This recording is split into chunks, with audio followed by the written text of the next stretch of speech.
Olá, chegou a hora sagrada do tricô aqui no Armarinho Podcast. É isso aí, toda semana, toda terça, às 19 horas, a gente posta aqui um conteúdo inédito para você. É um conteúdo feito com muito carinho, na cara e na coragem, não é isso, Adelaide? Cara com batonzinho sempre. Muita cara e muita coragem. E ele está disponível no YouTube. Por favor, assine o canal e ative as notificações. E também nas plataformas de áudio, Spotify, Amazon e Google Play. Então, compartilha, curte, comenta, porque isso ajuda muito a gente a levar esse conteúdo para mais pessoas. O nosso Armarinho também está nas redes sociais, então nós estamos no Twitter e no Instagram, @armarinhopdc de podcast, já sabe, né? Estamos falando aqui do Núcleo de Conexões na Figueiredo, um dos nossos apoiadores, Belém, Pará, Amazônia. E o nosso entrevistado de hoje é um cara que tem muita intimidade com as sonoridades produzidas aqui na Amazônia. Eu conheci quando ele era meu aluno. Quase todo mundo que senta aqui.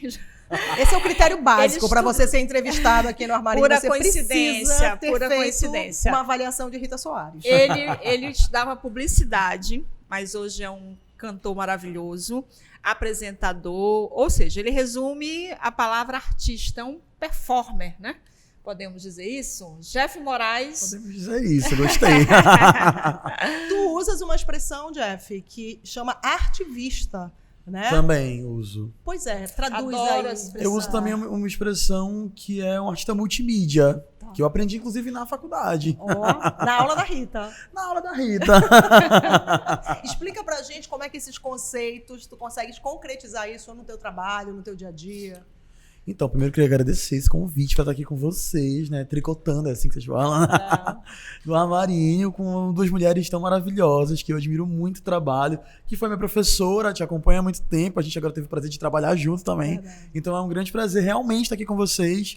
Mas olha, a gente que abana o carvão aqui dos nossos entrevistados. Mas eu já comecei assim. A gente é que elogia os entrevistados. Eu vou lá, não faz isso que a gente vai acreditar, entendeu? A gente é que elogia aqui. A gente só traz os queridaços, aqueles que têm algo a dizer. Pode crer. Entendeu? Mas assim, a gente aceita também esse elogio, né? Não aceitem que é de coração, é de verdade. Qual é a minha câmera? É essa aqui, viu, gente? É de verdade.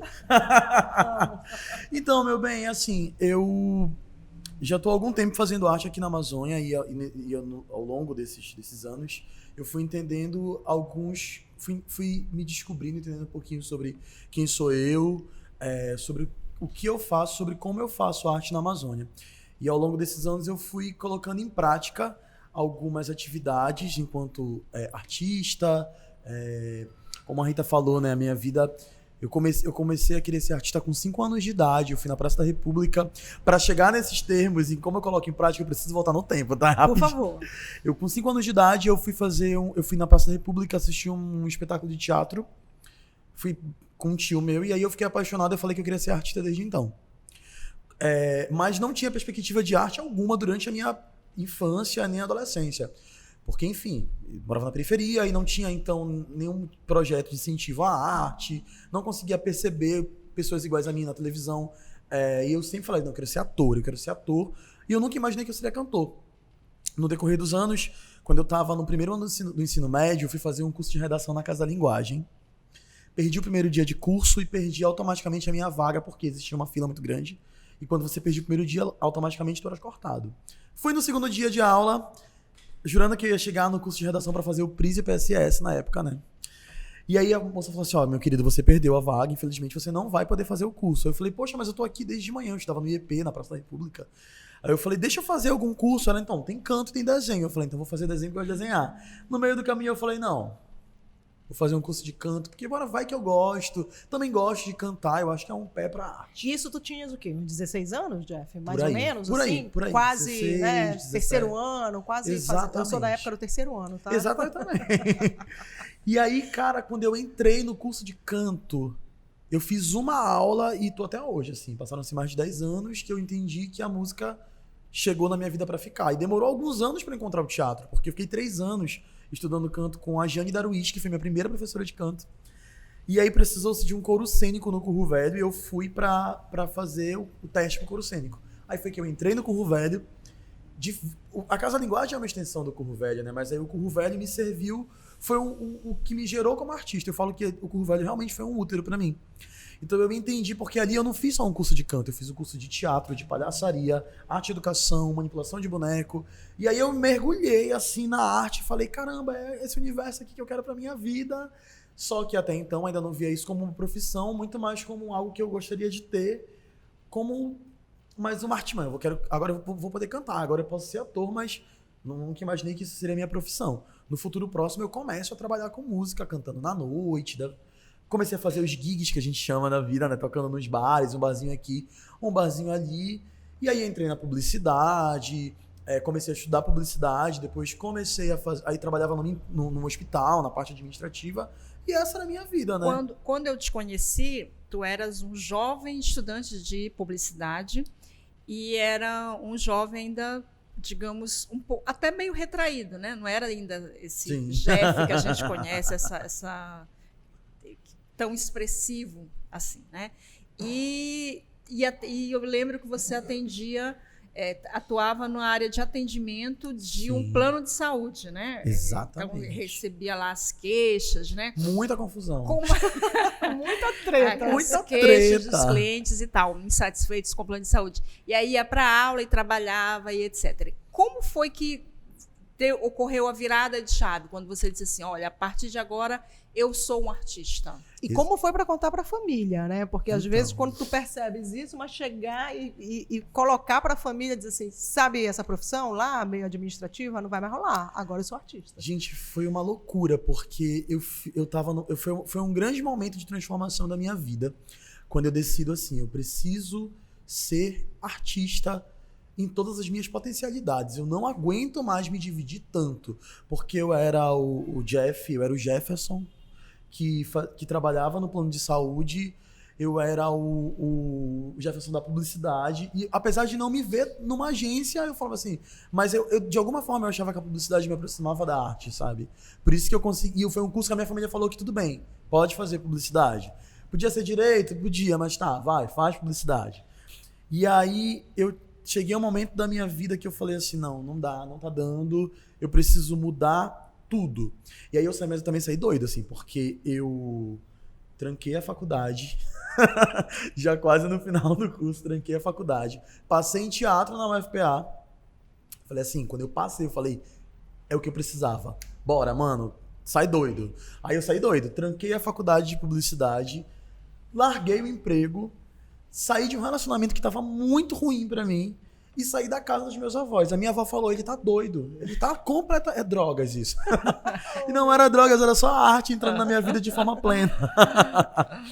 E ela falou pra mim um dia, ela falou assim mesmo, eu não sei por que eu te deixei ir pro Curro Velho, porque ela assimilou tudo isso ao Curro Velho. Eu tava ali fazendo algumas oficinas, mas já tava mais no mercado.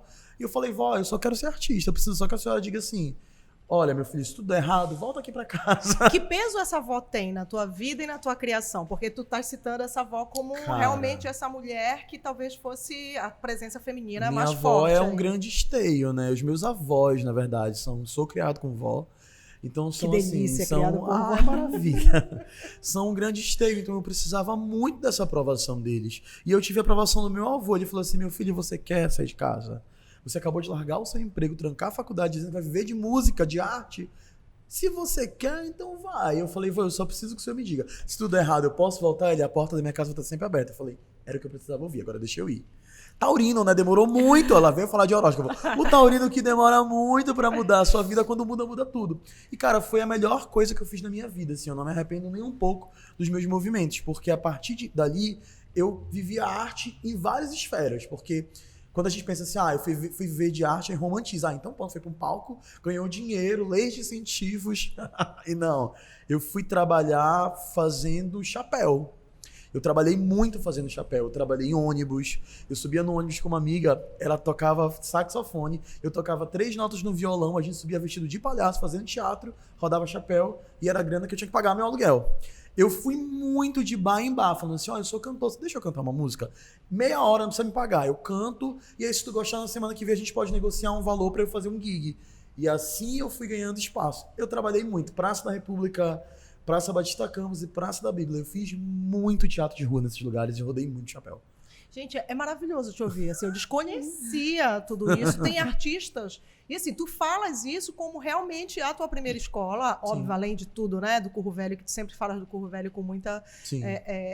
Com muito carinho por aquele lugar, que de fato merece todo o carinho, todo investimento público. Aquele lugar realmente, vários grandes artistas nasceram lá. Mas assim, tu contares isso, que né, rodava o chapéu no ônibus e na praça. Sim. Talvez poucos artistas queiram lembrar disso de uma forma tão tranquila. Ó, foi isso aí, não foi sorte.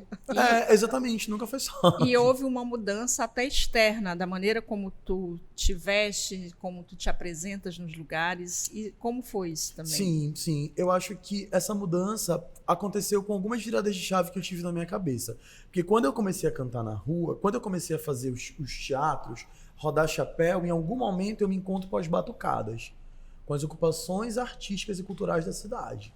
Quando eu me encontro com as batucadas, aí eu viro uma outra chave, porque é óbvio que eu já me entendia como um homem negro desde a minha infância, apesar de todo esse processo de embranquecimento que a gente passa, de se achar que é moreno, que é isso, que é aquilo, e nunca chegar na palavra negro, eu já sabia que eu era um homem negro primeiro pelo racismo que me atravessou a vida inteira. Mas quando eu cheguei nas batucadas, eu encontro a militância, eu encontro a ancestralidade, eu encontro outras coisas que me contemplam. Eu falo assim, não, peraí. O que está acontecendo aqui? Eu estou cantando na batucada, eu tenho uma relação diferenciada com esse tambor que está rolando, que é carimbó, que é África, que é Amazônia, que é Brasil, e aí as coisas começam a mudar na minha cabeça. Eu já não sou só um cantor, sou um artista, eu sou um artista preto, nascido na Amazônia, eu preciso entender isso aqui. E aí quando eu começo a entender, quando eu começo a viver os batuques, eu começo a entender que o meu corpo é um corpo político. Eu falo assim, então... Já que o meu corpo é um corpo político, eu entendo que eu descendo de reis e rainhas e que passaram, porque a nossa história não é contada na história, na escola, e nem na nossa história, né? Na nossa sociedade. A gente não tem a nossa história contada. E quando tu começas a descobrir a tua história, tu começa a entender que, cara, não é só um turbante, é uma coroa. O cabelo que foi raspado a vida inteira para não parecer que era crespo, para parecer que estava dentro de algum tipo de padrão que queriam me colocar, enfim, que a sociedade vai colocando pra gente, precisa crescer. E junto com esse cabelo foi crescendo as minhas raízes e as minhas conexões ancestrais. E aí entrou o Sedempa na tua vida? Aí entrou o Sedempa, aí entrou o Espaço Cultural Coisas de Negro, aí entrou o Axé Dudu, que é esse grupo que tem mais de 30 anos, que é um grupo de afoxé daqui de Belém. Italemice Navuru com Edson Katendê. Aí eu fui conhecendo a galera dos movimentos, eu já fui gostando, eu já fui cantando, eu já fui me conectando e eu fui vestindo isso como uma forma de me entender enquanto corpo político. Que eu sempre fui na infância, na adolescência, mas agora na frente de um microfone representando e cantando para outras pessoas. E aí foi quem eram as tuas influências na música, no teatro? Uma coisa que tu falaste logo no início, que tu não vias na televisão pessoas que te representassem, né? Pouquíssimos negros e negros que atendem a um padrão estético em geral, né? Mas aí, que referências tu tinhas de artistas? Tu começaste a fazer publicidade numa época em que tinham pouquíssimos personagens negros vendendo qualquer coisa, sim, né? E esse é um movimento mais recente, de verdade. Eu comecei a fazer publicidade antes da geração Tombamento, que é um marco da publicidade quando entende-se que o black e os turbantes e o colorido viria à tona para o mercado, assim, né? Que aí se chamou isso de geração Tombamento. Então eu comecei a fazer publicidade antes, assim, enquanto a gente via as publicidades do Pará só com pessoas brancas, loiras, de olhos azuis. Assim, eu precisei já alisar o cabelo para fazer publicidade aqui. Nossa, eu imagino. Já precisei botar uma peruca, já vivi alguns momentos assim, ok, você vai pagar quanto para alisar? E é muito doido isso, Adelaide, porque o teu cabelo black na televisão para mim foi um impacto. Antes da gente se conhecer, eu falei, gente... Tem outra apresentadora que usa esse cabelo. Em algum momento eu comentei sobre isso há muitos anos atrás. Não vou nem contar a minha história com esse cabelo, que eu já contei 5 vezes aqui. Se você quer saber, assiste os podcasts anteriores. Muito grata, muito grata. É bom saber. Porque... E é sobre entender sobre corpos políticos, eu acho que aí é que tá. É quando atravessa outras pessoas, sabe? Quando. Olha que louco. Por que eu nunca. É possível, né? E é possível. Alguém vai se identificar também, né? E é muito importante. E aí é exatamente isso que aconteceu comigo, assim. Entro na publicidade, e aí a publicidade também me ajuda muito. Quando eu começo a perceber a questão da semiótica, quando eu começo a entender sobre o turbante que não é só um turbante, o meu posicionamento no palco que não é mero acaso, a minha forma de falar, a minha forma de comunicar, a minha forma de chegar na casa das pessoas, buscando estratégias, porque a gente vive numa sociedade que é racista, que tem vários problemas que são sociais, são doenças sociais que a gente precisa falar sobre isso o tempo todo. Tu viveste algum caso, assim, eu imagino que não, mas assim, alguma experiência que tenha te criado, algum trauma? Eu sei que tem uma composição nesse teu trabalho mais recente, que é um pouco sobre isso, sobre uma experiência mais traumática com relação a uma experiência dolorosa na tua infância ou na tua adolescência. Eu ia comentar sobre isso, assim, que eu acho que a minha primeira, quando tu perguntaste sobre referência na televisão, eu acho que a primeira vez que eu percebi que eu não era o padrão que estava na televisão foi quando eu escrevi uma carta pro Silvio Santos. Que eu queria ser um chiquitito, que eu queria ser ator. E aí eu escrevi a carta e eu falava assim, olha, eu gosto de cantar e não sei o que. Na minha inocência de criança, eu fui escrevendo a carta. Só que eu colocava um detalhe que eu falava que eu não queria fazer um personagem como a Pata e o Mosca, que eram os únicos personagens negros dos Chiquititas. Porque eu falava assim, na minha cabeça, assim, poxa, todos os personagens têm papéis legais. Todo mundo é órfão, ok. Mas por que a Pata e o Mosca foram os únicos que foram achados no lixão, assim? Por que tem a Midi, tem a Vivi, tem não sei o quê, mas por que ele se chama Mosca e ela se chama Pata? Gente, eu vou procurar isso no YouTube, E porque não era minha época, mas agora eu tô curiosíssima. E tem uma coisa muito louca que me marcou, que era a música da Pata. Que ela cantava, que todos os personagens tinham um momento que protagonizavam. E a música é tão marcante que eu não esqueci, que falava assim, eu só quero um carinho, não ter mais que chorar. Porque ninguém me quer, eu quero ser normal. Assim como as novelas que vejo na TV, com um final feliz, eu quero ser igual. E aí ela era a única personagem negra, e isso eu falava assim, gente, por que ela sempre é que sofre mais de todo... Tá todo mundo sofrendo, ninguém é adotado. Tá no rolê do orfanato, mas ela sempre é a que era mais feia, a que nunca tinha o par romântico, e então... Aquilo me levava muito Mosca, que era o mais marginal do rolê. Então eu falava assim, não quero ser. Então era o que me representava. Eu lembro que eu falava pra minha avó que quando eu crescesse, quando eu fosse ser ator, eu queria ser igual a Macaulay Culkin, porque ele era branco, loiro dos olhos azuis. Então assim, eu reproduzia esse comportamento. Então isso foi quando eu percebi assim, eu não sou igual. E aí me levou, foi a minha primeira grande experiência traumática da vida em relação ao recorte de raça. E na música, quem são as referências? Aí agora quem sobre referência, temos algumas referências e é muito louco porque essas referências nascem no Pará, assim. Eu acho que a minha primeira grande referência musical, que a galera inclusive tirava muita onda comigo, era o Mestre Verequeixe. Eu sempre achei incrível a dinâmica desse mestre, que era meio que uma entidade na minha cabeça, porque o Mestre Verequeixe faleceu, eu era bem mais jovem, né?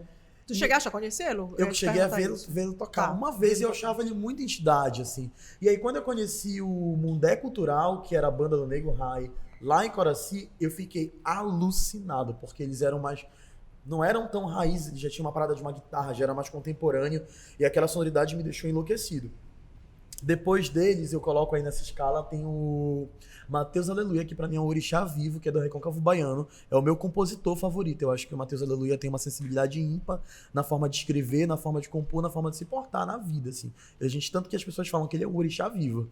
E aí tem o Gilberto Gil. E é impressionante como as minhas referências, elas realmente musicais eram pretas. E isso... Só que assim, a cor chegou depois pra mim. Eu só gostava dos artistas antes, assim. Depois que eu falei, pode crer, assim. Não é por acaso. Não é por acaso que me identifico com essa sonoridade. Com a sonoridade de matriz africana. Porque tem um recorte da minha história que eu fui batizado num terreiro de Umbanda. Inclusive, um beijo pra minha madrinha, que Sirene, que tem um terreiro lá na Pedreira. Eu fui batizado primeiro lá e depois eu fui batizado no cristianismo na Igreja Católica.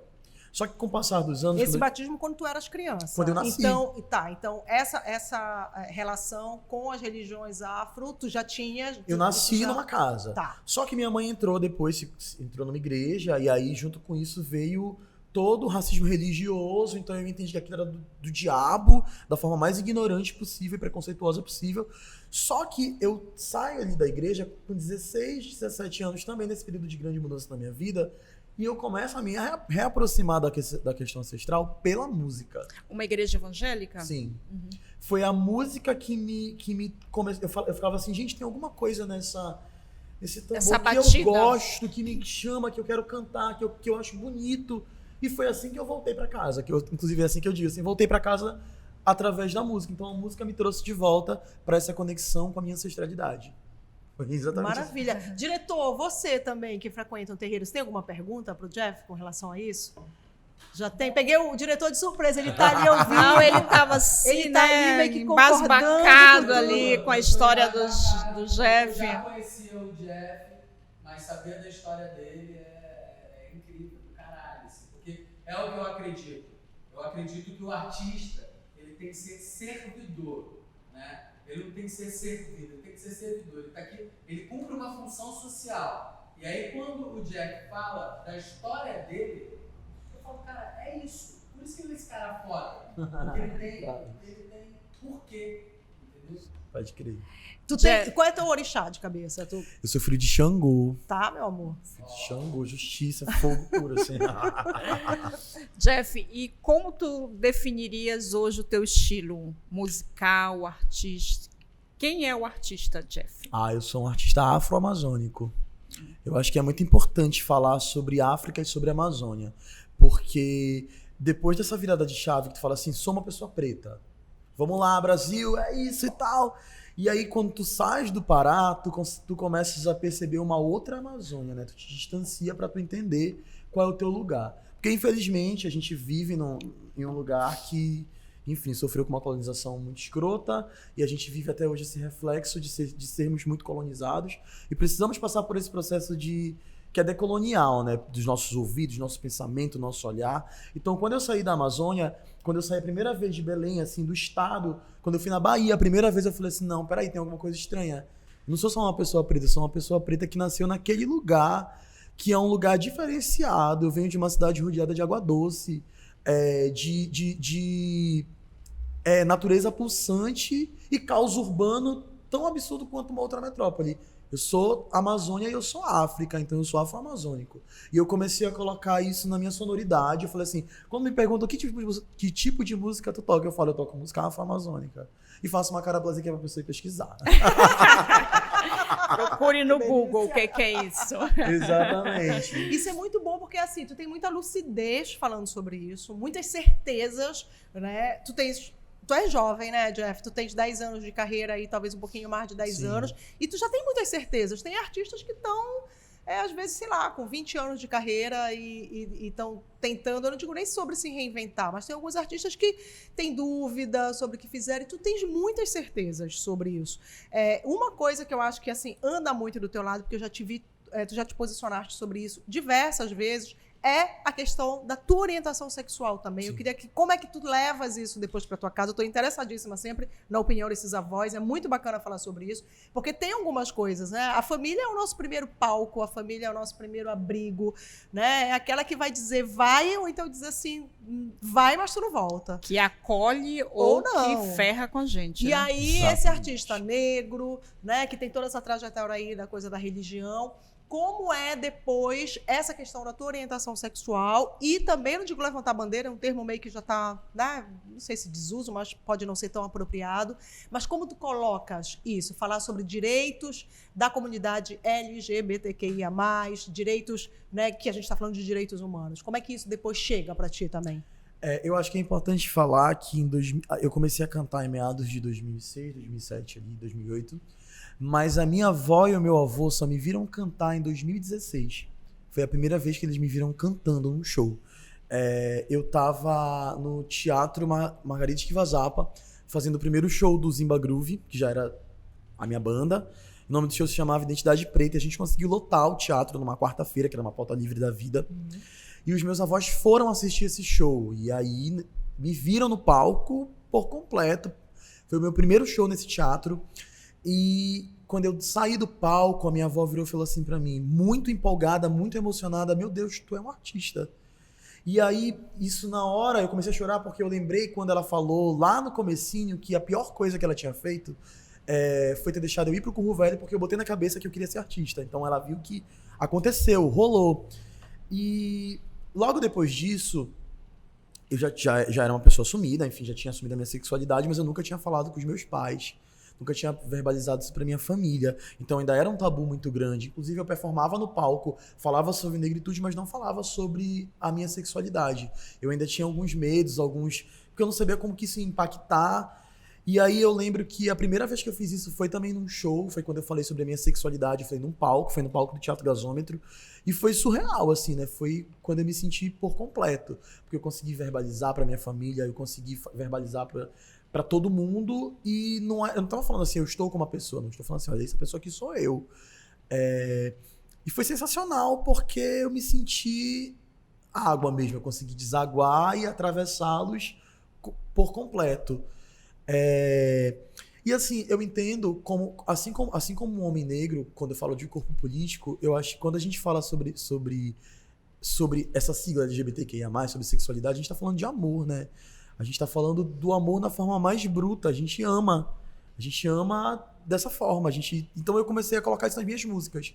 Eu falei, cara, a melhor forma de falar sobre afeto, sobre afroafeto, sobre sexualidade é transformar em música. Então, no meu disco eu tenho algumas faixas que eu verbalizo, algumas sobre dor, porque, por exemplo, quando eu falo em imensidão, eu falo sobre uma situação que eu passei de homofobia em uma ilha aqui da cidade. Eu fui abraçar o meu companheiro na época na praia. Era a primeira vez que a gente viajava junto, nós éramos bem mais jovens, e a gente se abraçou no ato de, caramba, olha, a gente tá aqui numa praia juntos, final de semana juntos, pela primeira vez. A gente se abraçou, e aí passaram algumas pessoas, alguns caras, eram bastantes, e eles pararam e começaram a jogar pedra na gente. Pedra, assim, pegar pedra e jogar. E, não sei o que, era viado. E a gente tava longe. As pedras não chegaram até nós. Mas só o ato de ficaram assim uns 2 minutos parados. Violentíssimo, é. Aquilo me impactou de uma forma absurda, e eu só tinha abraçado ele, assim. Então eu transformei isso em música. Eu falei assim, eu preciso transformar isso que eu tô sentindo agora. Na hora eu senti vergonha, eu senti temor por ele. Eu falei, pô, ele tá passando isso porque tá me abraçando, cara. Por que ele tá passando? Eu não consegui. Eu fiquei tão mais preocupado com a integridade física do meu companheiro. E aí eu falei assim, pô, essas pedras, eu preciso ressignificar isso aqui, cara. Isso não pode ficar só como uma dor. Pra isso curar, pra sarar, eu preciso transformar isso em arte. Porque é como eu consigo me salvar desse mundo louco que a gente vive. E aí virou uma faixa do meu disco, que é Maiandeua, que eu falo exatamente sobre isso. A letra fala, põe tua mão em mim e segura minha mão. Eu sei, tá todo mundo olhando torto, mas por caminhos tortos a gente vai seguir. E aí eu transformei em poesia, falo, farei das pedras atiradas fortaleza erguida. E foi o que aconteceu comigo. Então, desde então, eu não parei mais. Então, desde então é ótimo, né?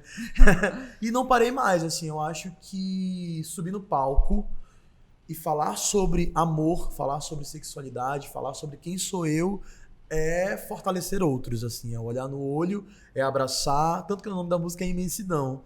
Eu acho que é se transformar em água e preencher outras pessoas. Ter tanta coragem, né, para assumir a tua negritude, a tua orientação. Em alguns momentos ela te traz também um ônus, por exemplo, de que as pessoas te cobram demais determinados posicionamentos. A gente estava conversando um pouquinho antes sobre redes sociais. Eu ia falar um pouquinho também sobre isso, né? As pessoas... todo mundo tem muita opinião nas redes, e as pessoas querem que cobram muito, principalmente dos artistas, de artistas, né, que tem muito o teu perfil, que vocês se posicionem. Como é que tu percebes isso? Mas a Rita acrescenta aí. Era nesse sentido também. Hoje, e também a gente vê, eu te acompanho nas redes, logicamente, e parece muito natural, né? Quem está de fora acha que, nossa, que lindo, né? E parece que foi um processo tranquilo. A gente talvez não tenha noção do quão difícil é que é um posicionamento político também, Sim. né? Você simplesmente está numa rede social e dizer, olha, eu sou casado com outro homem, nós nos amamos, eu recebi flores hoje. Não ter medo de perder um possível patrocínio, um convite para tocar em determinados lugares, porque a gente sabe que, apesar do mercado estar mais aberto, a gente sabe que sim, isso em algum momento pode ser um sinão para um possível convite, né, também. Muitas perguntas, muitos questionamentos. Eu tô até tentando, assim, colocar... Fala se quiser. Não, assim, porque eu acho que realmente... Eu não romantizo a minha trajetória, assim, foram momentos de muita dificuldade, foi muito ruim o que eu passei, foram várias violências que ao longo de 33 anos me atravessaram. Imagina, eu demorei 30 anos pra me sentir pleno, sabe? Eu acho que hoje eu consigo me sentir pleno. Eu consigo sentir que eu amo e que eu sou uma pessoa amada. Eu consigo me sentir conectado com a minha ancestralidade. Eu consigo entender o meu lugar nessa sociedade que é a loucura, nessa loucura que é Belém, que é o Pará, que é a Amazônia, que em algum momento é considerado periferia do Brasil. Eu consigo perceber exatamente tudo isso e eu consigo não surtar. Já é muita coisa. Eu acho que quando a gente fala de coragem, é muito louco, né? Porque tem uma hora, depois que tu vira essa chave, tu consegue te sentir pleno, que eu já nem me sinto corajoso. Eu acho que eu me sinto uma pessoa normal. Fazendo aquilo que eu sinto vontade de fazer. Trazer o meu amor para público, trazer o meu afeto, o que eu vivo com meu companheiro, externalizar isso é fazer o que outras pessoas fazem. E eu consigo entender a tua sensibilidade quando tu me perguntas sobre coragem, mas ao mesmo tempo eu respondo assim que muitas das vezes eu só abracei, entendeu? E eu acho que o problema da homofobia tem que ser discutido, tem que ser retratado com os homofóbicos, sabe? Porque acaba parecendo assim que o problema do racismo é do preto. Não, o problema do racismo é do racista. É ele que tem que se sentir um incômodo, é ele que tem que lidar com isso na cabeça dele. E a partir do momento que eu rompo a fronteira da coragem, eu rompo a fronteira, eu naturalizo esse comportamento do amor, do afeto, do posicionamento político, do corpo político, eu entendo que assim, meu irmão, eu vou chegar e eu vou cantar. E só o fato de eu chegar e cantar com 33 anos, eu já rompi várias estatísticas, porque eu vim da periferia, porque eu sou um homem preto, porque eu sou um homem LGBT, então assim, eu sou um homem gay. Então imagina, várias estatísticas foram quebradas, então chega uma hora que eu tô só vivendo. Cansei de só ter que viver sobreviver. já é uma grande vitória, né? Nesse processo. Exatamente, é uma grande vitória. E aí eu fico muito nesse lugar, assim, às vezes eu... Tu te sentes cobrado? Para que as mas respondendo a pessoas... pergunta das redes sociais, sinto, eu acho que nós temos uma responsabilidade muito grande enquanto formadores de opinião, enquanto artistas. Eu me posiciono até onde também que eu acho que é saudável.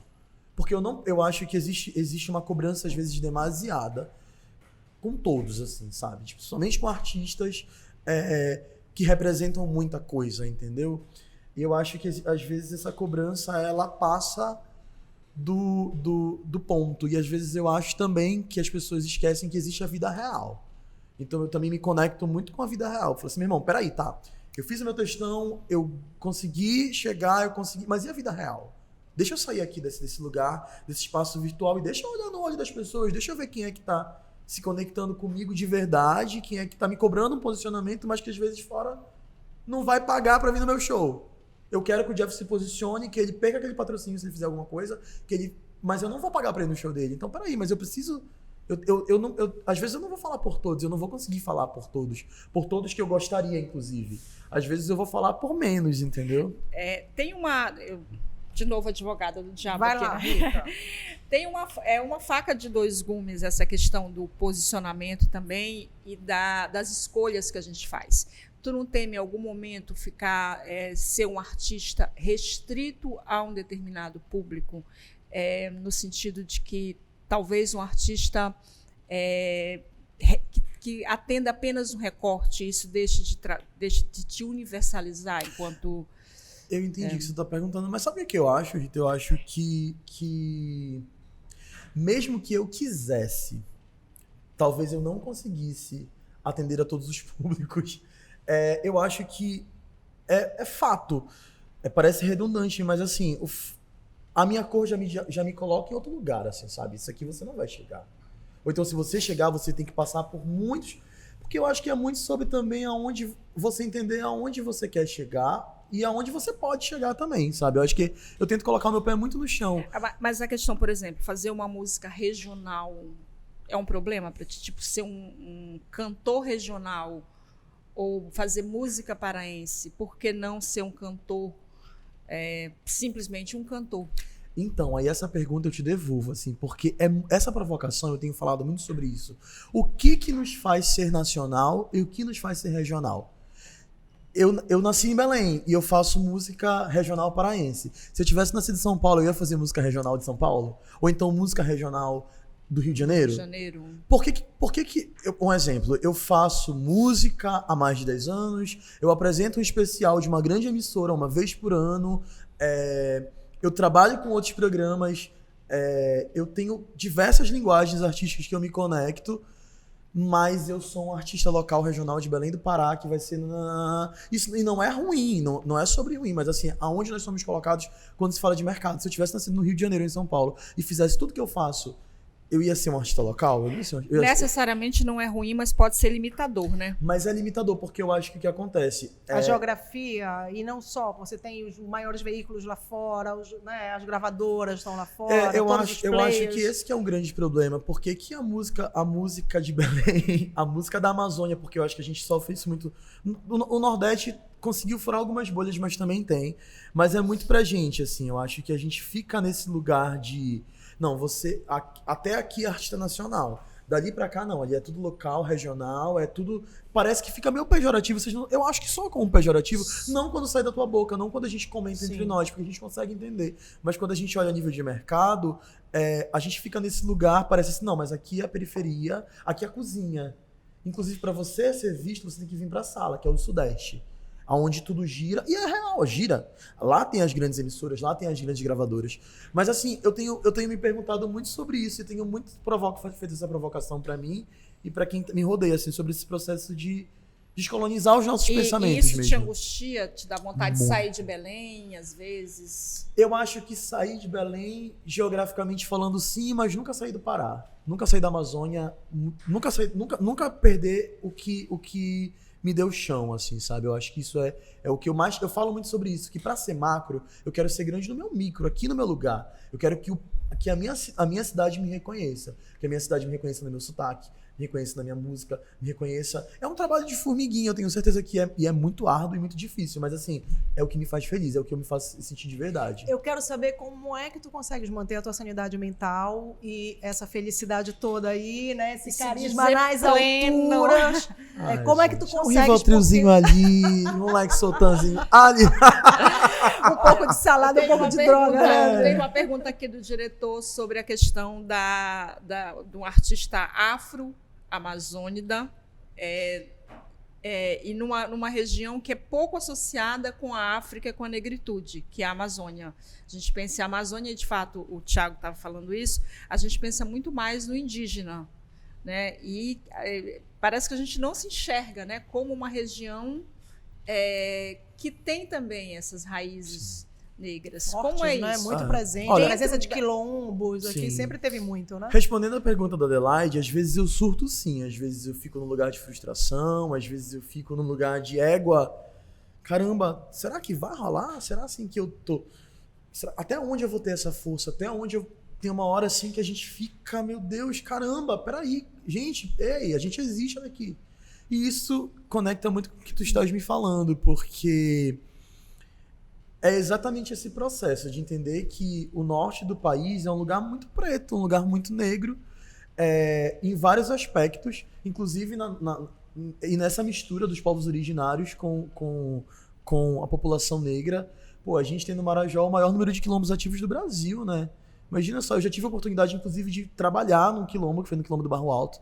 Um abraço para todo mundo de lá, inclusive. Eu fiquei durante quase um mês morando no quilombo, trabalhando com eles. E quando eu cheguei no quilombo, diferente do que a gente imagina, o que está no nosso subconsciente de o que é a cultura de um quilombo, a cultura quilombola que eu encontrei lá foi muito mais dos povos originários, dos povos indígenas, porque eles trabalham com pagelância.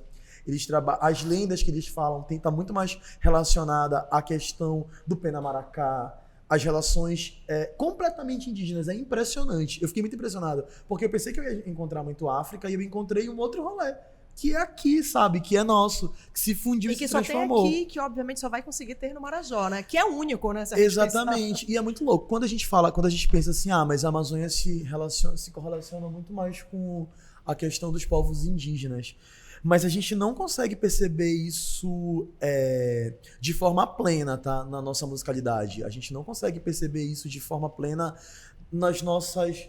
No que se vende do que é Pará mesmo, assim. A gente percebe, tipo, o carimbó também é indígena, porque tem a maraca, e aí a gente fala de muito... São muitos momentos muito pontuados. Apesar da nossa cara, assim, de ter várias... Eu ando na rua e eu falo, gente, olha... E aí se compara. Nossa, ela parece uma japonesa. A gente vai pro Japão. A Naemi. Nossa, já vi gente falando, nossa, a Naemi parece uma japonesa. Eu falei, japonesa, gente, com essa cara dela, ela é completamente indígena, olha aí o carão dela. Total. O cabelo lisão e assim, exemplos que a gente conhece muito, de rapaz da vida, sabe? E aí é impressionante como a gente vai pro outro lado do mundo e não consegue se perceber.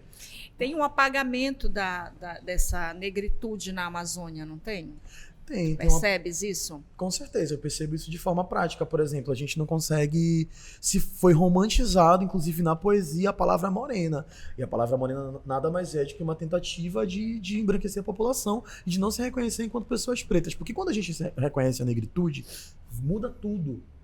Muda tudo. Tipo, meu irmão, não, peraí, eu sou uma pessoa preta, eu me conecto com a África, com a Amazônia, e aí tu começa a entender, não contaram a nossa história direito. E olha só, essa mulher aqui não é japonesa, ela é indígena, gente, pelo amor de Deus. Resgata essa E aí tu indígena, começa né? a ver que tá tudo muito errado. Eu cresci, o meu avô materno, o pai da minha mãe, que eu não conhecia, ele morreu quando ela era muito jovem, chamava Fabrício, e eu herdei um quadro pintado, aqueles clássicos, né, aquela moldura oval e tudo mais, e a minha vida inteira aquele quadro estava na casa da minha avó, e o seu avô era moreno.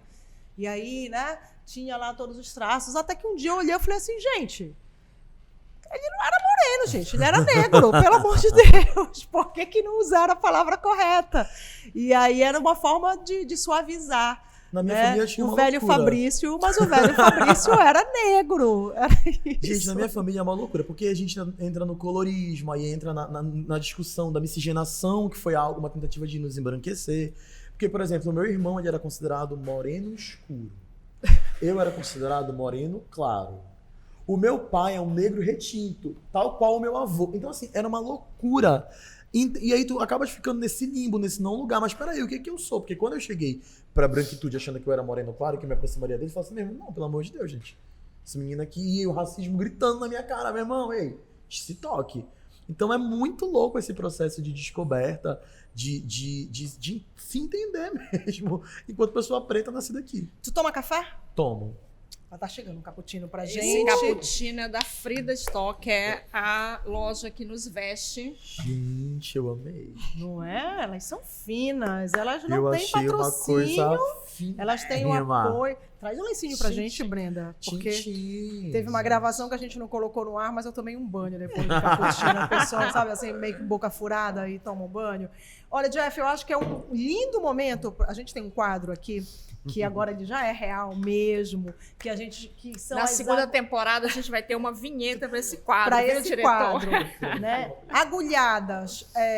E aí, quem é que merece, quando a gente está falando de música, mas principalmente dessa questão racial, quem merece pegar umas agulhadas para dar uma espertada, ou sei lá, como voodoo, não sei, o que tu quiseres, mas interpreta aí as agulhadas como tu imaginas. Mas quem merece pegar umas agulhadas com relação a isso tudo que a gente tem conversado aqui? Deixa eu pensar. Quer pensar? Então eu vou fazer a pergunta mais fácil. Quem está costurando boas ideias? Quem é que está costurando boas ideias no mundo musical, nos palcos, na Amazônia, quando a gente está falando de sonoridades? Toma esse gole aí. Eu quero provar o café. Prova esse cappuccino. Vai falando, Rita, enquanto a gente prova o café. Que Oi, delícia! pessoal, delícia, cappuccino. Amei.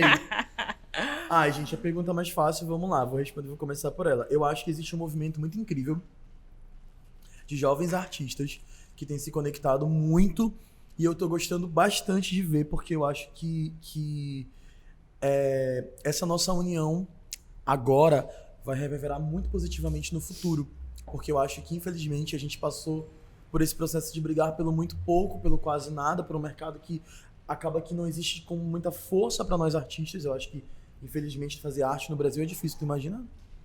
Fazer arte aqui, pouquíssimas políticas públicas, mas eu acho que existe uma geração, a própria geração do rap, eu acho que tá aí, a geração do rap no Pará, hoje eu percebo como uma força ímpar, são muitas mulheres no front. Entrevistamos a Ana Suave. Ia citar Ana Suave, Anique Impressionadas, Dias, Ruth Clark, eu acho assim, eu percebo, e sem jamais esquecer da Shaira Manajoso, que tá, olha, há um tempão aí. Eu acho que existe assim uma escala de mulheres muito poderosas que se conectaram e que estão fazendo um movimento muito massa, mas também gostaria de citar o próprio Raidol, que está chegando agora e que vem fazendo um movimento de se conectar com artistas que já estão há mais tempo. Acho que o Raidol faz isso de uma forma tão bonita.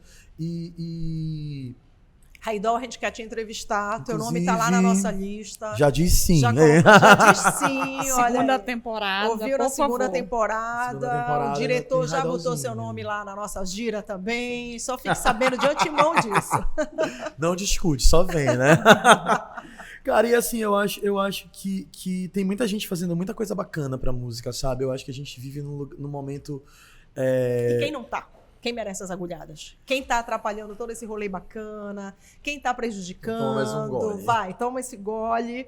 Quem é que aí... Ele tá bem enrolando Não a precisa- gente aí nessa, né? É. Eu acho que prejudicando, cara, eu acho que... É porque...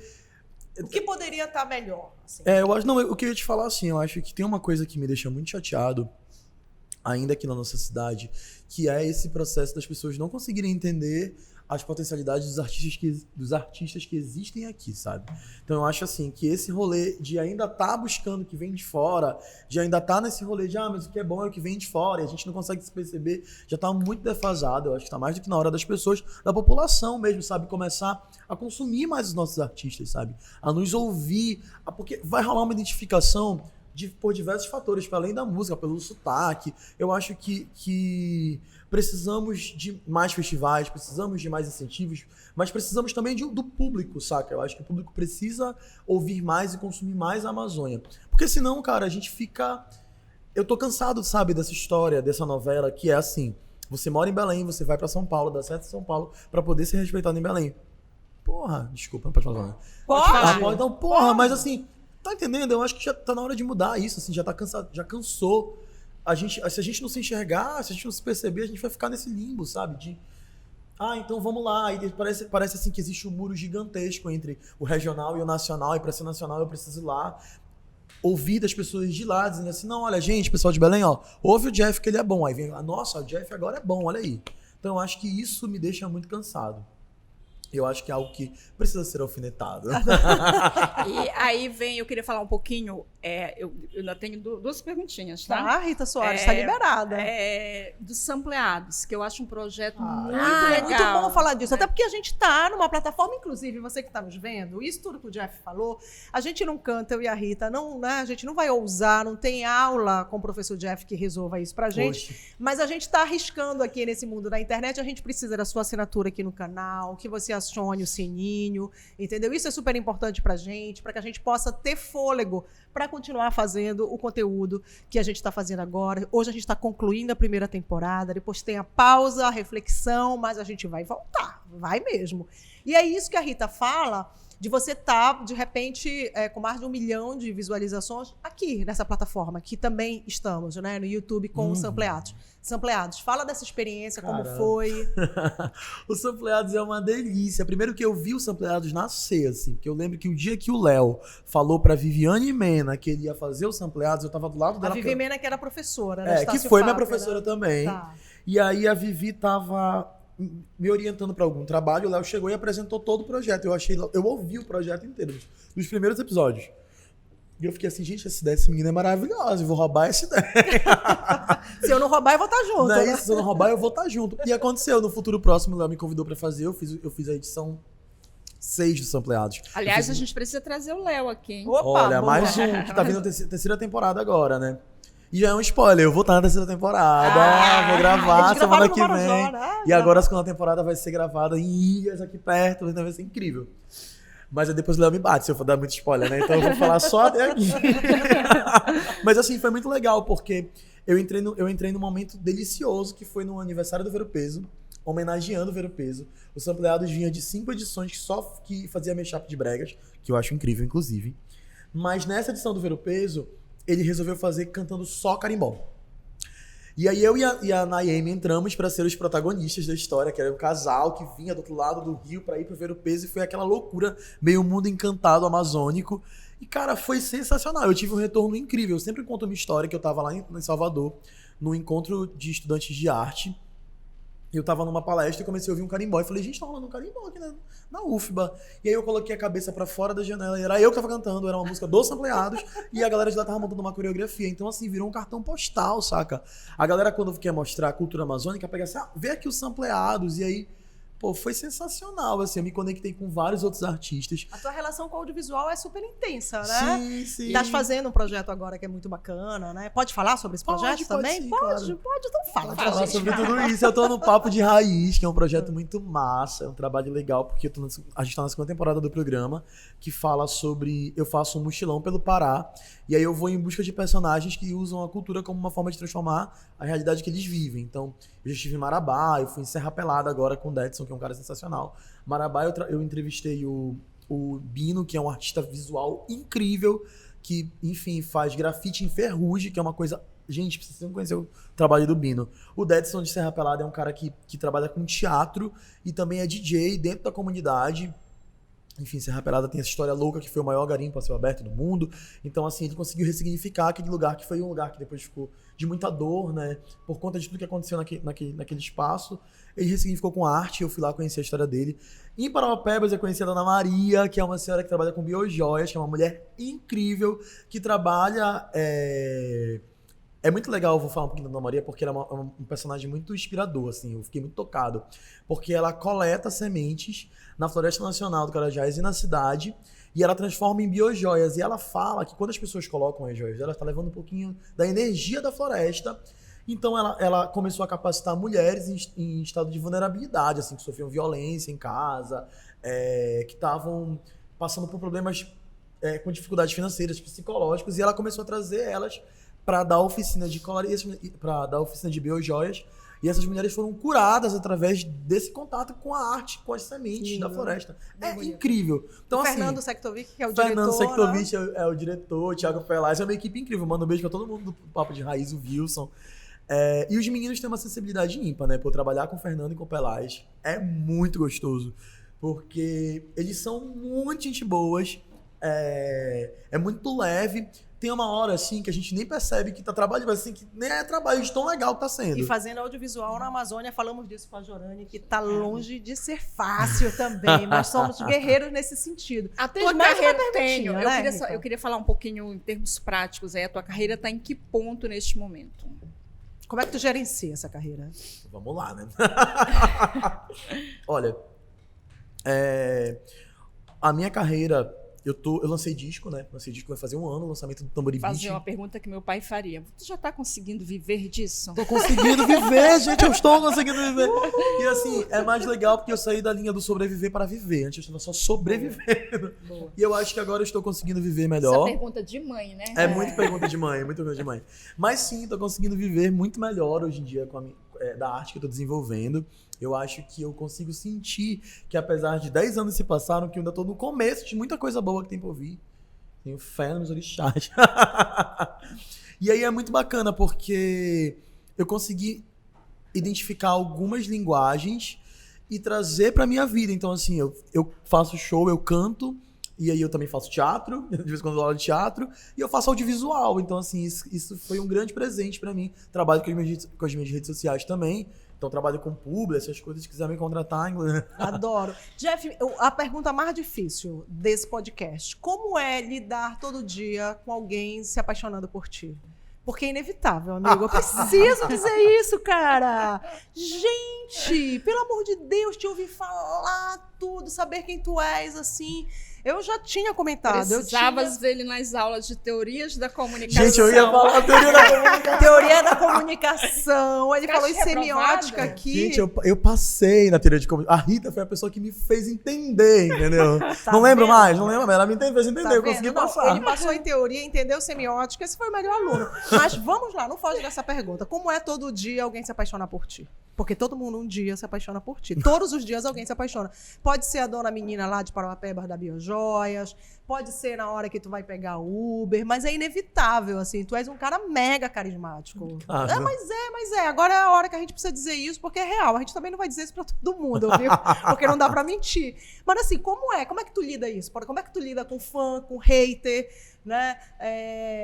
E, obviamente, com paixões. Todo tipo de paixões. Olha, É uma delícia ouvir isso. Que eu acho que é legal, eu acho que é bacana pra caramba. Eu gosto muito do que eu faço, eu gosto muito... Eu também sou uma pessoa que me apaixono muito fácil pelas outras pessoas, então eu amo amar. Então pra mim não é tão difícil lidar com isso. Eu acho que lidar com haters, eu tenho haters inclusive. Um beijo pros meus haters maravilhosos.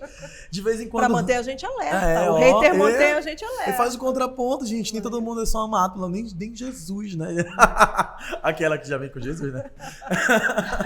Então, assim, eu acho que é muito louco, assim, porque quando... O rolê da crítica, né? Eu acho que quando você recebe críticas, eu tento filtrar muito. A minha terapeuta tá em dia, então por isso que eu tô assim maravilhoso, gente. Eu fui ontem na terapia, então foi o momento certo. Tem então, terapia na tua vida? Tem, ixi, gente, pelo amor de Deus. Eu acho que todo mundo tem que fazer terapia. Se você Bolsa for uma... terapia, bolsa terapia. Bolsa terapia. Se você for uma pessoa preta, mana, você tem que fazer mais terapia ainda. Porque a terapia mudou minha vida. A gente vai começar a falar de terapia. Tem vários terapeutizados aqui. Exatamente. Ninguém teve alta, viu? Tá todo mundo aqui em terapia. Beijo na minha terapia. Ninguém teve alta, mas teve gente que fugiu do consultório. Não, é muito louco essa pergunta, porque eu acho que às vezes eu não sei lidar, eu fico um pouco constrangido, às vezes eu fico até nessa síndrome de, será que eu...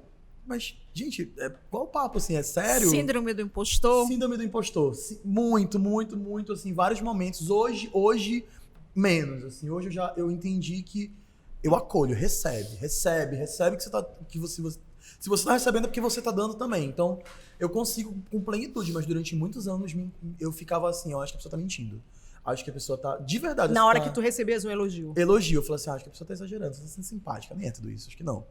Muitos anos da minha vida eu passei por isso, assim, mas hoje eu consigo, não. Pô, que bacana, porque eu tô fazendo bem, assim, porque eu tô fazendo de verdade. E não sou um personagem. Isso Não é sou um real, personagem. porque tu não és um personagem. Tu és assim, quando essa luz apagar, o maluco é assim.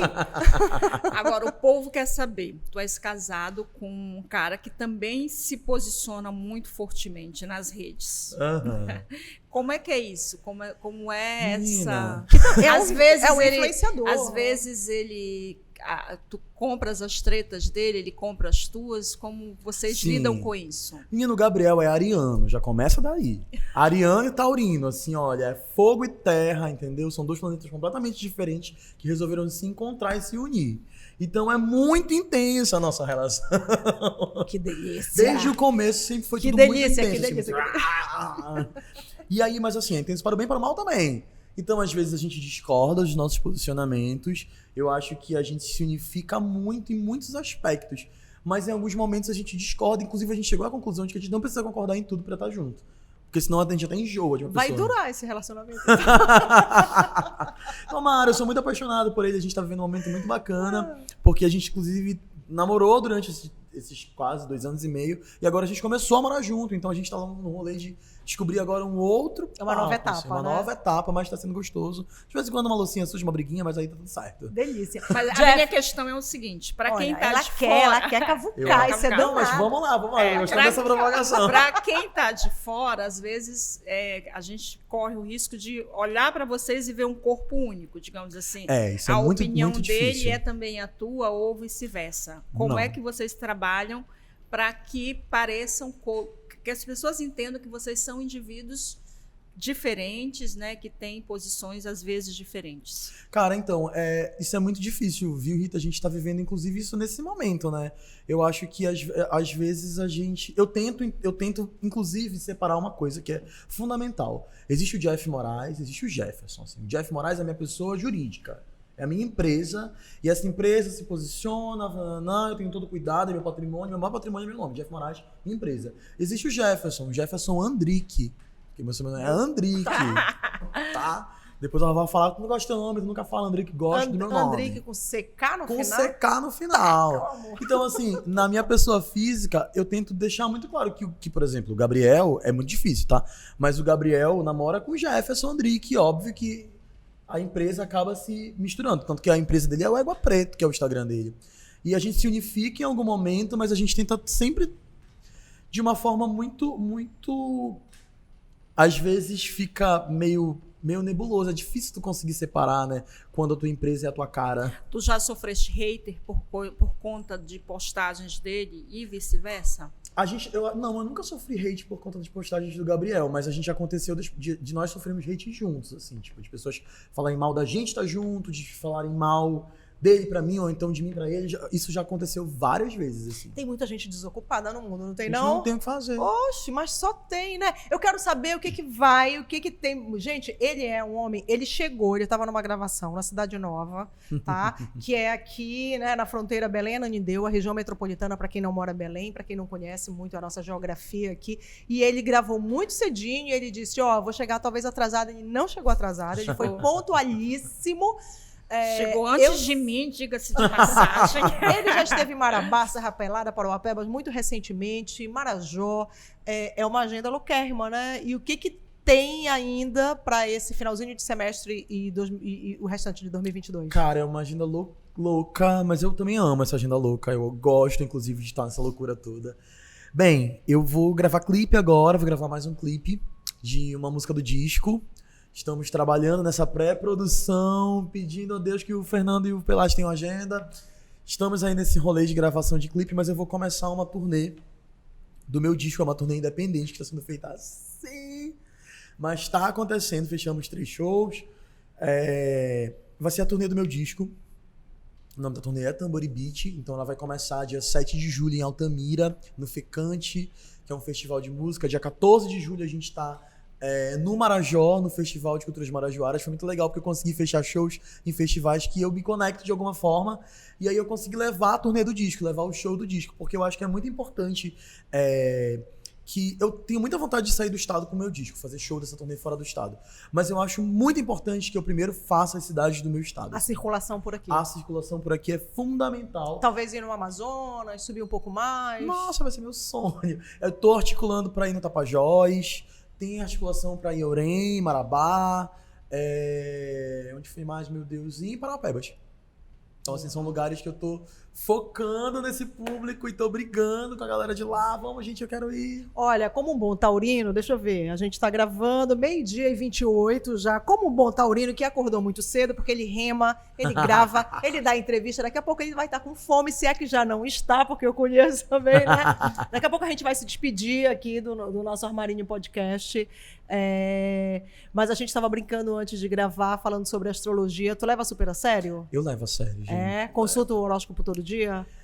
Então, não levo tão a sério porque eu não consulto todo dia, mas assim, eu acredito muito nesse rolê dos signos em relação a alguns comportamentos. Por exemplo, a minha melhor amiga nasceu no mesmo dia que eu, a gente tem o mesmo signo e o mesmo ascendente. Gente, nós somos muito parecidos. Almas gêmeas, exatamente. E assim, tipo, eu acabo percebendo alguns comportamentos através dos signos. Óbvio que não tô falando de caráter, né? Não dá pra justificar a falta de caráter com signo. Mas eu boto muita fé. Tá vendo? Rita, mais alguma perguntinha, bonita? Eu quero perguntar a última, tá? Sobre questões... Eu tô adorando, a gente pode... a gente vai. Eu sei, a gente também. Sobre os festivais aqui, sobre as produções locais, como é o tratamento para o artista paraense. A gente tem algumas experiências, né, de alguns festivais muito legais aqui no Pará e alguns eventos. Já há espaço para o artista paraense. Eu ia dizer artista local, eu me corrigi, porque parece uma coisa assim, de novo, aquela limitação, né? Mas para o artista que, como tu disseste, ainda não fez aquele caminho de ir lá para São Paulo, ter o carimbo de que, São Paulo ouviu, então pode me ouvir. Eu acho que há muito pouco tempo atrás, e talvez ainda aconteça em alguns lugares, em alguns festivais da cidade, a gente ainda fica muito naquela sensação de que eu estou tapando um buraco. Eu acho que eu já abri vários shows de artistas nacionais, assim, vários. E, cara, eu acho assim que 85% desses shows, a sensação que eu tinha é assim, olha, tô te fazendo um favor, vem aqui, abre o show do fulano de tal, vou te pagar menos, a estrutura vai ser menor, tu não tem camarim, as condições sempre muito precárias. Então, eu acho que a gente... se eu falar o contrário a isso, a galera vai falar assim, Jeff, em que mundo tu tá vivendo? Tá mentindo. Então, assim, eu acho que a gente ainda passa por muitas dificuldades em relação a respeito ao profissional que tá aqui, sabe? Eu acho que a gente faz muita coisa, às vezes com muito pouco, Tá mudando, tá? Não tô generalizando, tá mudando sim. Eu acho que os festivais estão tendo muito mais sensibilidade no trato com os artistas que estão aqui na nossa cidade. Eu acho que o respeito está sendo muito maior, mas ainda tem que caminhar muito. Eu acho que a gente tem que caminhar muito para entender que se a gente não se valorizar, a gente fica para trás. E aí, um em cada 10 artistas vai conseguir chegar lá no nacional, entre aspas, para quem não tá vendo, e aí vai vir pra cá com um rei na barriga, tratando todo mundo mal, porque ele foi maltratado naquele momento, e a gente fica nesse ciclo. Eu acho que a gente precisa criar pontes, criar redes, se conectar, se respeitar, para que a gente consiga crescer todo mundo junto, porque senão não vai existir cena. Porque se não existe união, não tem cena. Vai ficar sempre um aqui, outro ali, outro mais longe, e aí nada se fortalece. É isso? Isso. Nossa. Maravilhoso, né? Maravilhoso. A gente vai ficar devendo esse almoço, mas a entrevista feita... Oh, vocês gostam. Jeff Moraes, super obrigada por essa conversa. Foi incrível te ouvir. A gente ficaria aqui até amanhã, Ficaria, né? Fácil, eu super fácil. ficaria também, gente. Se chegar umas quantinhas, negócio de um salgadinho aqui, a gente já pode continuar. Quando tu não tá no palco, o que tu gosta de cantar? Quando eu não tô no palco... O que tu ouve? Ah, assim? tá, porque eu falei, eu não canto quando eu não tô no palco. É verdade, gente, assim, eu não canto. Em casa, não? Eu não gosto muito de cantar fora do... Porque, assim, tem uma hora que eu desligo o trabalhador. Tá. Assim, cantarolando, mas eu gosto de ouvir bastante música. E o que tu ouves? Além de tudo isso que tu estavas falando, Gil e tal? Ouço muito meus amigos. Tá. Dou taco streams pros meus amigos mesmo. Assim, tenho Bacana. playlist de todos os meus amigos. Gigi Furtado com Amo, Gigi, maravilhoso. o Kizomba, ouço o Raidol com toda a playlist dele. Ouço as músicas da Naemi, ouço as músicas da Glafira, ouço as músicas de todo mundo que eu gosto. Eu tô sempre buscando muitos artistas novos também, assim. Eu fico nessa pesquisa de quem é que tá rolando na cidade de novo. E algumas playlists que eu gosto pra caramba, assim, tipo, essas novas MPB pra sacar como é que tá o movimento nacional também. Não tô dizendo que ele é esse cara quando fecha tudo, desliga tudo, ele é esse cara. Vou ouvir meus amigos, porque curto, porque tô lá junto deles eu gosto e fortalecer muito, tudo isso. Foi incrível, foi muito bom te ouvir uma delícia. encerrando essa primeira temporada do Armarinho. Isso aí, eu confesso que já tô com uma saudadinha. Semana que vem não tem gravação, né? Semana que vem. Não teve polêmica, eu falei assim, olha, vamos falar de polêmica, mas ficou ótimo, adorei. Bem que tu viste que eu cerquei, né, a polêmica, assim, que eu tava esperando tu me dar a deixa, mas aí não rolou a deixa. Não, eu até falei assim, olha, a Hidra tá buscando, como uma boa repórter, né? É por isso que ela é uma boa professora, porque ela é uma excelente repórter. Fiquei cercando. Não, mas a gente pode falar rápido antes de terminar, sem problema nenhum. Acho que é importante, então é importante. Fala. É importante a gente falar sobre o que tá acontecendo, aconteceu agora que o Cirrasgo lançou, né, uma turnê internacional dos meninos, do Jalu, Lucas Estrela, dos Amantes, Estrobo, né, e os Amantes, né. E aí colocou esse nome de A Nova Música da Amazônia numa turnê na Europa, e isso acabou gerando um certo conflito na internet com algumas pessoas que discordam desse nome, desse posicionamento. E eu acho que o que eu queria falar eram duas coisas assim muito importantes, porque eu também fui marcado nesse lugar. Inclusive foi o Gabriel que falou sobre isso na internet, mas não foi só ele, várias pessoas falaram. E eu acho que é importante a gente conversar sobre, dizer assim, que eu acho que chegar e levar músicos, artistas amazônicos para fora do país em uma turnê grande como vai ser essa turnê é muito difícil. A gente sabe que é difícil pra caramba, então eu acho que o Cirrasgo tá de parabéns para caramba. Eu estive no Cirrasgo, inclusive, em janeiro, apresentando do teu lado, e a gente viu de perto como que é a loucura de fazer um festival. Eu estive ano passado na seletiva do Cirrasgo, pelo Cirrasgo Amazônia, que abrangeu a Amazônia Legal, e eu sei o quanto é trabalhoso fazer esse tipo de festival. Eu acho que é muito legítimo o que está sendo questionado. Eu acho que é muito importante a gente parar para pensar que a gente está em 2022, sabe? E em momento algum se coloca em questão a qualidade do que vai se levar para fora. Os meninos são extremamente fodas. Os caras são foda pra caramba. Por isso que eles estão onde eles estão e merecem estar. Mas eu acho que nós somos plurais e diversos. E chega uma hora que a gente precisa ver aquilo que eu falei pra vocês no começo sobre eu entendo que o meu corpo, o teu cabelo em algum momento me atravessou, sabe? Falei, cara, essa mulher tá usando um black na televisão aberta. Não vejo, quem é a outra repórter? Quem que em 2000 estava fazendo isso? Eu não lembro de outra pessoa além de ti. Então tem uma hora que é muito importante que a gente consiga se enxergar nesse lugar. Por isso que eu acho que o questionamento ele é legítimo. Eu acho que, de forma alguma, tem que se deslegitimar o Cirrasgo. Assim. Eu acho que o trabalho que ele faz, que o Damaso e o René fazem há mais de 15 anos, a Lux também, há mais de 15 anos na cidade, é muito legítimo, é muito importante, a gente precisa desse festival, a gente precisa de mais festivais como o Cirrádio, como tem o Psica, como a gente precisa de muitos outros, mas eu também acho que é legal, eu convido a todo mundo a pensar sobre que é importante que a gente veja os nossos traços, a gente veja outra musicalidade também, que não vai dar para representar todo mundo, mas eu acho que se a gente conseguir o mínimo, já vai ser muita coisa, porque eu acho que a gente sempre teve a branquitude como principal foco. E aí a gente tira os nomes que estão postos e coloca o lugar da persona branca. A gente sempre chegou na minha casa, sempre foi uma Kelly Calvin, entendeu?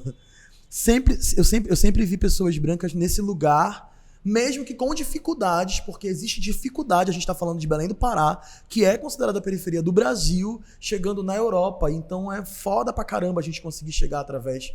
Mas eu acho que eu preciso me ver lá também, sabe? Eu preciso me ver para além da sonoridade, eu preciso ver a cara de alguém que parece com a minha cara. Eu preciso ver alguém que tenha a voz, que tenha... É um corpo político mesmo, sabe? Porque senão a gente acaba esquecendo muita gente, entendeu? A gente acaba esquecendo a maioria da população. Quando a gente fala de Amazônia, por que a Amazônia não é vista como lugar de pessoas pretas e povos originários? Porque sempre tiveram pessoas brancas que conseguiram furar a bolha e conseguiram, com muita dificuldade, sim, mas conseguiram atravessar o grande muro que existe entre nós e chegavam lá e diziam assim, isso representa o Pará. Mas aí representa o Pará e a gente continua nesse ciclo vicioso de a branquitude que fala com a branquitude, que canta para a branquitude, que fala com a branquitude, E eu acho que tá na hora da gente começar a falar sobre isso, assim, sabe? E em momento algum, volto a dizer, deslegitimar o festival e o trabalho que eles desenvolvem. Mas eu acho que é importante, tal qual o Cirrádio conseguiu perceber a importância de ter mulheres no front, que foi o que a gente percebeu no Cirrádio da Paz. Mais de 50% eram de mulheres. Trabalhando no palco. Trabalhando no palco em lugares de comando, que isso é muito importante. Então, se a gente tem mulheres em lugares de comando, se conseguiu entender que só homens que estava errado só ter homens, a gente precisa entender que também está errado só ter pessoas brancas e a gente dizer que é a nova música da Amazônia. E por mais que a sonoridade seja nova. Temos que falar sobre isso, né? Temos que falar sobre isso. Eu convido a reflexão, mas quero que os meninos arrasem para caralho, que deem um show, sei que vão dar porque são foda, que o trabalho é bom e que no ano que vem, na próxima oportunidade, a gente consiga estar presente. De preferência do Jeff Moraes, mas se não for eu também não tem problema, contanto que a gente esteja representado. Quem manda bem pra caralho é você, caríssimo. Você arrasou, muito obrigada por encerrar o nosso armarinho de hoje, dessa temporada. Obrigado! Arrasou. É isso aí. Todos os nossos conteúdos estão disponíveis no nosso canal no YouTube, nas plataformas de áudio, Spotify, Amazon e Google Play. A gente vai voltar em algum momento. Mas não vai demorar. Mas a gente tem 8 episódios maravilhosos, papos incríveis. Vale muito a pena conferir, porque tudo feito com muito carinho. Se você está vendo a gente no YouTube, não esquece, assina o canal, viu a entrevista, curtiu, manda para alguém. Isso é super importante pra gente. Está ouvindo em algum dos players? Também vai lá e seguir o Armarinho Podcast. A gente vai voltar e não vai demorar, a gente promete. Tá bom? Beijo grande. Apoio. Lembrando que essa temporada teve o apoio do Na Figueiredo, maravilhoso, que nos recebe aqui. Incrível esse lugar. E da Frida Store. E trabalho maravilhoso da Melé Produções, nosso diretor ali que tá... Melé!